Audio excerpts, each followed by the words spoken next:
Hello everyone. तो कैसे हो आप लोग? तो आज हम लोग क्लास 9 का चैप्टर 5 राउंड एंड राउंड का पेज नंबर 94 में एक थिंक एंड रिफ्लेक्ट के 3 क्वेश्चंस दिए हुए हैं। तो ये तीनों क्वेश्चंस हम लोग देखने वाले हैं।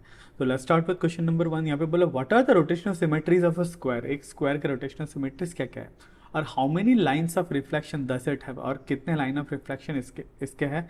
And what about regular pentagon और रेगुलर हेक्सागन के बारे में पूछा है। तो सबसे पहले हम लोग स्क्वायर के बारे में देखते हैं। Let's say this is my square.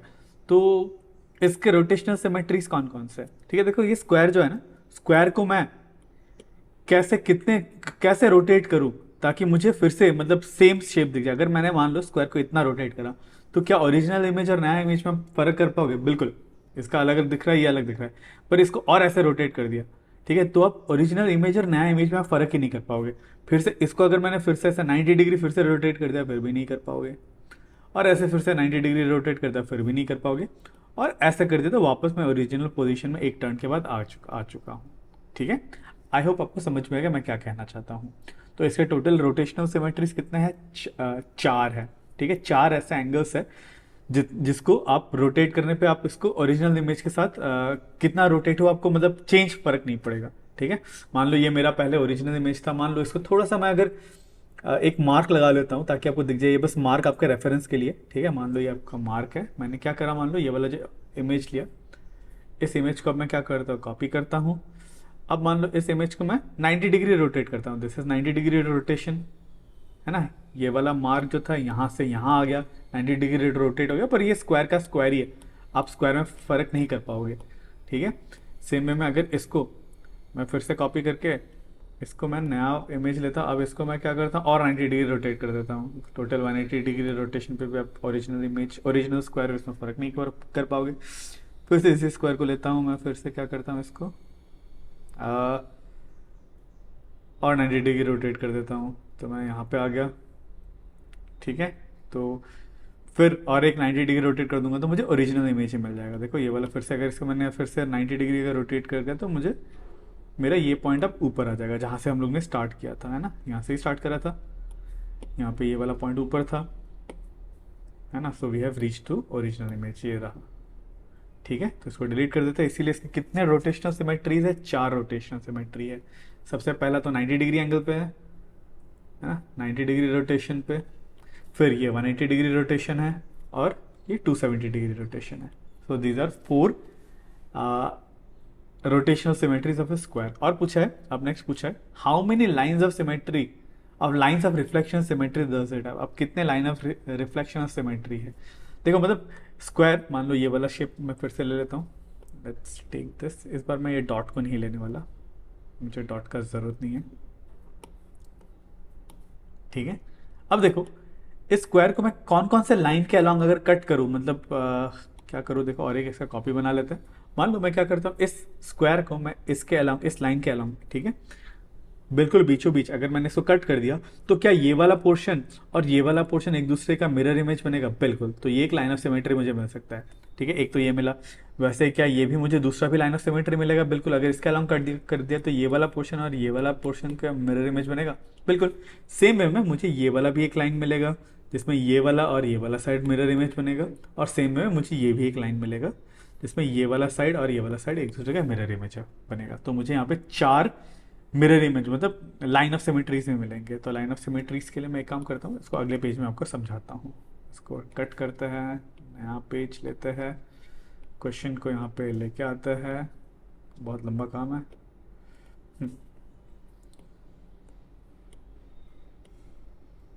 फिर यहाँ पे पेस्ट करते हैं ये दोनों। ठीक है, सबसे पहला लाइन ऑफ सिमेट्री मुझे कहाँ दिखेगा? अगर मैंने इसको ऐसे कट करा, किसके अलॉन्ग कट करा? इस लाइन के अलॉन्ग ऐसे वर्टिकली अगर मैंने बीचों बीच से अगर कट लगा दिया तो मुझे एक लाइन ऑफ सिमेट्री दिखेगा। थोड़ा सा एग्जैक्ट सेंटर लेते हैं, हाँ। तो इसके अलॉन्ग मेरा एक लाइन ऑफ सिमेट्री है, और दूसरा लाइन ऑफ सिमेट्री बिल्कुल इसके हॉरिजॉन्टली भी एक है। ये 2 लाइन ऑफ सिमेट्रीज है। वैसे ही और 2 लाइन ऑफ सिमेट्री मुझे कैसे मिलेंगे? और 2 लाइन ऑफ सिमेट्री मुझे एक सबसे पहला ऐसा मिलेगा डायगोनल के अलॉन्ग, एग्जैक्ट बनाने का ट्राई करता है, थोड़ा सा इधर उधर हो गया। एक ये वाला लाइन के अलॉन्ग मिलेगा, और एक ये वाला लाइन एग्जैक्ट नहीं बना, let's try to make it exact.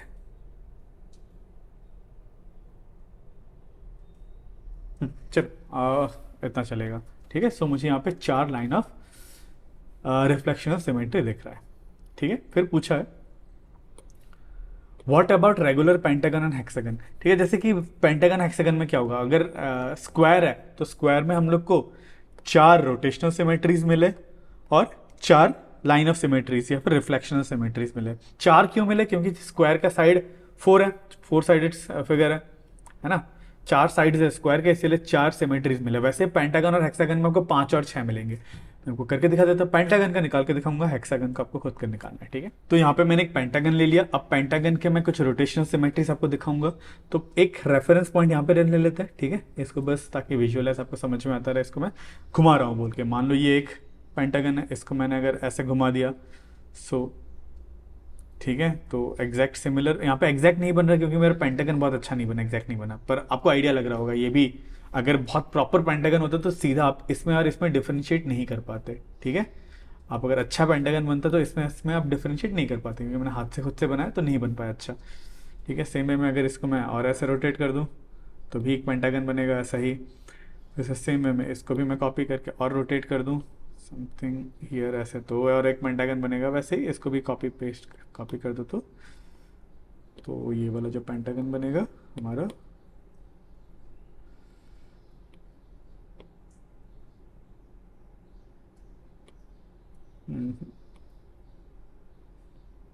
ऐसा कुछ, ठीक है। तो ऐसे मुझे 5 पेंटागन, 5 रोटेशन मैं करके मुझे एग्जैक्ट पेंटागन मिलेंगे। तो इसके 5 रोटेशनल सिमेट्री हो जाते हैं और 5 लाइन ऑफ सिमेट्री हो जाता है। 5 लाइन ऑफ सिमेट्री भी मैं आपको ड्रॉ करके बता देता हूँ। 5 लाइन ऑफ सिमेट्री होंगे। एक तो यहाँ से पास करेगा वो लाइन ऑफ सिमेट्री, ठीक है। थोड़ा सा अच्छा डायग्राम बनाते हैं, मैं रेड पेन से बना देता हूँ, इसी फिगर में बनाता हूँ। एक तो यहाँ से वो लाइन ऑफ सिमेट्री पास करेगा, दूसरा यहाँ से पास करेगा ऐसे कहीं पे,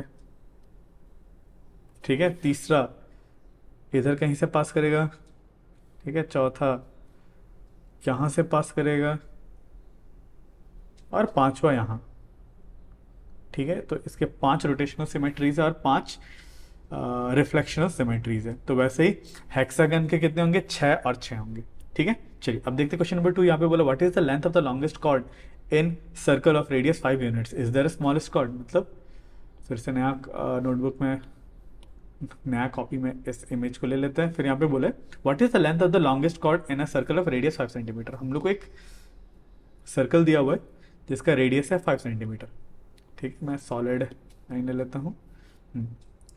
एक सर्कल दिया हुआ है, इसका रेडियस कितना दिया हुआ है,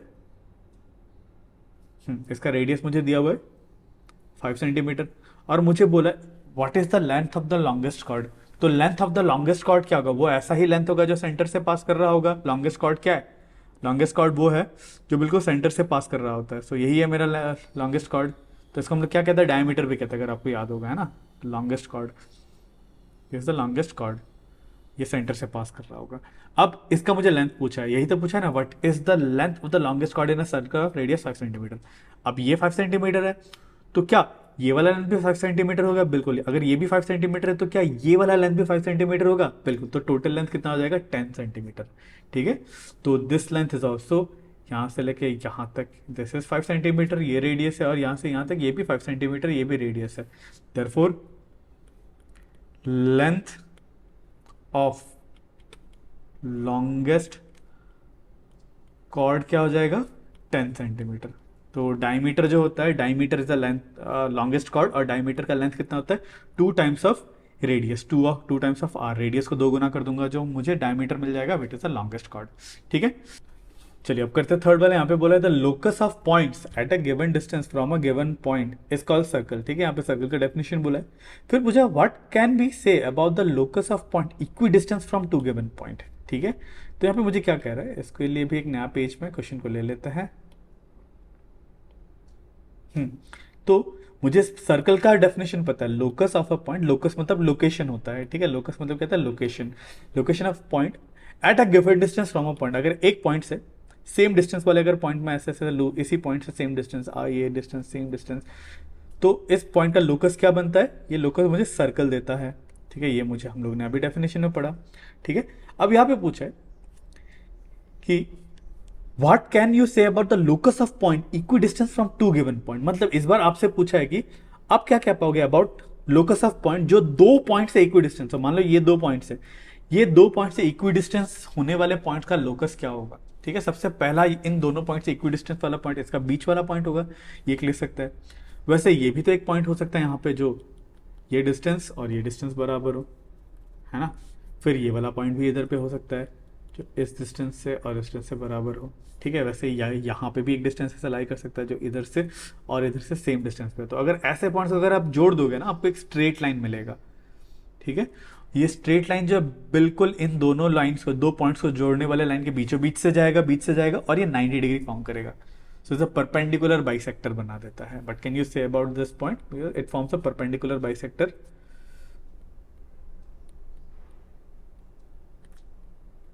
कुलर बाइसेक्टर बना लेता है। बट कैन यू से bisector of the line joining two points, joining the points, है ना। मतलब ये जो मेरा लोकस मिलता है वो कैसा लोकस मिला, it is a perpendicular bisector. ठीक है, दिस इज अ परपेंड, अरे यार यही प्रॉब्लम एक है। तो ये जो लाइन मुझे बनता है ना, ये कैसा बनता है, ये परपेंडिकुलर बाइसेक्टर बनता है किसका, line joining the two points. ये जो दो पॉइंट है उसको ज्वाइन करने वाला जो लाइन है, ठीक है, इसको और इसको ज्वाइन करने वाला लाइन ये है। इस लाइन का वो लाइन क्या बनेगा, परपेंडिकुलर बाइसेक्टर। ठीक है, परपेंडिकुलर बाइसेक्टर। चलिए, तो आज के लिए बस इतना ही। तो नेक्स्ट क्लास में हम लोग करेंगे यहाँ पे पेज नंबर 95 में और एक थिंक एंड रिफ्लेक्ट के 5 क्वेश्चंस है। तो ये 5 क्वेश्चंस हम लोग नेक्स्ट वीडियो में देखने वाले हैं और इसका लिंक आपको स्क्रीन में दिख रहा होगा। तो आज के लिए बस इतना ही। अगर आपको इस वीडियो से थोड़ा सा भी नॉलेज मिला तो मेरे इस वीडियो को लाइक जरूर करना और मेरे चैनल को सब्सक्राइब जरूर करना। तो मिलता है अगले वीडियो में।